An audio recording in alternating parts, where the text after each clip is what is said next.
Hello everyone, আসসালামু আলাইকুম। আশা করি সবাই ভালো আছেন। আজকে আমরা যাচ্ছি কিডিল্যান্ড প্লে জোন। এটা হচ্ছে মিরপুর 14 মৌসুমী প্লাজা, কাচ্চি ভাইয়ের গ্রাউন্ড ফ্লোরে। বাসার কাছাকাছি ছিল বলে আমরা হেঁটেই যাচ্ছিলাম। এই তো আমরা এন্ট্রি নিলাম। এখানে বড় বাচ্চাদের এন্ট্রি ফি ছিল 250 টাকা এবং 1 বছরের উপরে যারা ছিল তাদের এন্ট্রি ফি ছিল 100 টাকা। আর গার্ডিয়ান এন্ট্রি ফ্রি একদমই ফ্রি ছিল, তাই আমার দেওয়া লাগেনি।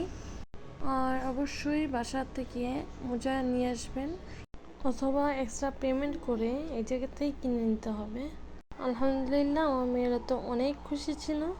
বাই দ্য ওয়ে, আমার মেয়ের ছিল এক্সাম চলাকালীন অবস্থায় আমার মেয়ে বলতেছে, আম্মু আমি কিডিল্যান্ড যাব, আমাদের কিডিল্যান্ড নিয়ে চলো। তা আমিও কোনো চিন্তা না করে, কোনো কিছু না ভেবে বললাম চলো যাই, ঘুরে আসি। ও চট করে যে এক্সাম ছিল ওই এক্সামের যতগুলো পড়া ছিল সব রিভাইজ দেওয়া হয়ে গিয়েছিল, তাই আমিও ওদেরকে কোনো কিছু না ভেবে নিয়ে আসলাম কিডিল্যান্ড। মাশাল্লাহ, আলহামদুলিল্লাহ, আমার মেয়েরা তো খুব খুশি ছিল।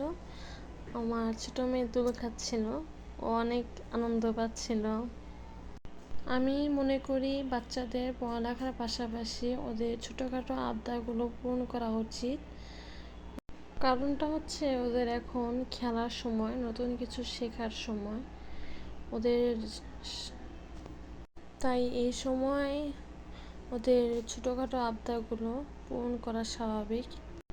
আর আমি এটাও মনে করি যে বাচ্চাদের যে ছোটোখাটো আবদারগুলো পূরণ করলে ওরা স্বাভাবিকভাবে, যে আমরা দৈনন্দিন জীবনে ওদের অ্যাডভাইস করে থাকি, যেমন সাপোজ আম্মু এটা করো না, আম্মু এটা এভাবে করলে ভালো হবে, ওইটা ওভাবে করলে সুন্দর দেখাবে, জিনিসটা সুন্দর হবে। দেখবেন ওরা আমাদের যেই ভাষার যেই অ্যাডভাইসগুলা ওগুলা ওরা খুব সুন্দরভাবে মনোযোগ সহকারে শুনবে, বোঝার চেষ্টা করবে এবং দেখবেন যে এরকম রেসপন্স আমরা চাচ্ছি গার্ডিয়ান, ওরা সেরকম রেসপন্স দেওয়ার চেষ্টা করবে। এই তো আমার বড় মেয়ে যেই খেলাটাই খেলছে, যেই রাইডসে উঠছে, আমার ছোট মেয়েকে সাথে নিয়ে ও খেলাধুলা করছে। আমার ছোট মেয়ে ওর পিছু পিছু সেই রাইডসগুলোই এনজয় করতেছিল। তো ওদের দেখে আমার অনেক আনন্দ লাগছিল। আর বাচ্চাদের এই মুহূর্তগুলো, আনন্দময় যে মুহূর্ত, ওই মুহূর্তগুলো দেখে বাবা মা যেই একটা শান্তি অনুভব করে, ওই সময় আর যত আনন্দের মুহূর্তেই থাক, কিন্তু এই আনন্দের কাছে মনে হবে তুচ্ছ। এই তো ওরা খেলছিল।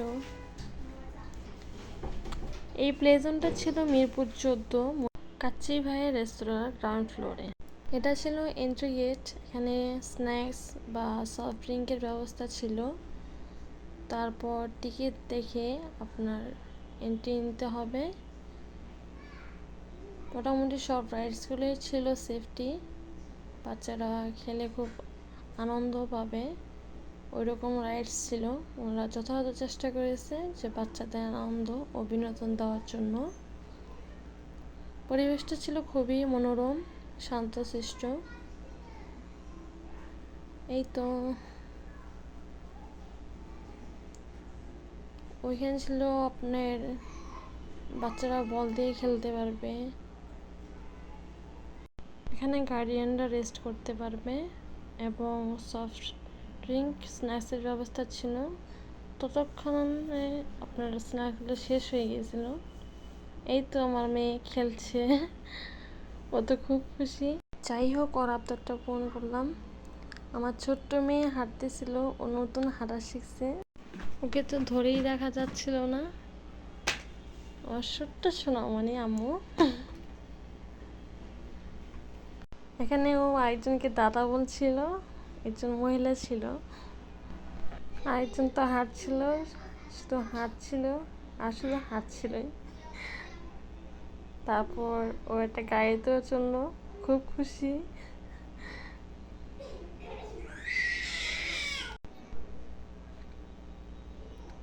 তারপর সে টেডি বিয়ার যেখানে, ওখানে যাচ্ছিল।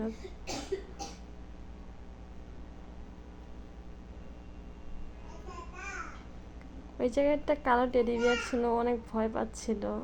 তারপর আস্তে আস্তে সিঁড়িতে উঠতেছিল, ওই ঘরে উঠবে, ঘরে যাবে। এই তো মাশাআল্লাহ, আলহামদুলিল্লাহ। ও একা একাই সব রাইডসগুলো এনজয় করতেছিল, একা একা হাঁটতেছে গুটি গুটি ছোট্ট ছোট্ট পায়ে। আর আমার বড় মেয়ে তো কোনো থামাথামির প্রশ্নই ওঠে না, ও শুধু দৌড়াচ্ছিল। 2 বোন ঘোড়ার রাইডসে উঠছিল।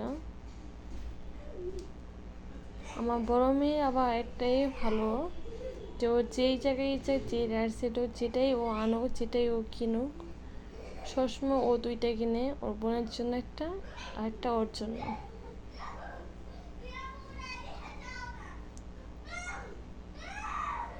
এখানে সাইবা অনেক এনজয় করতেছিল, কারণ এখানে প্রচুর পরিমাণ বল ছিল। কি চেষ্টা! ও খেলায় এতই মগ্ন ছিল যে ওর কোনো ছবি তুলতে আমি পারছিলাম না। যে করে তুলেছিলাম অনেক কষ্টে। এই তো আমার বড় মেয়ে।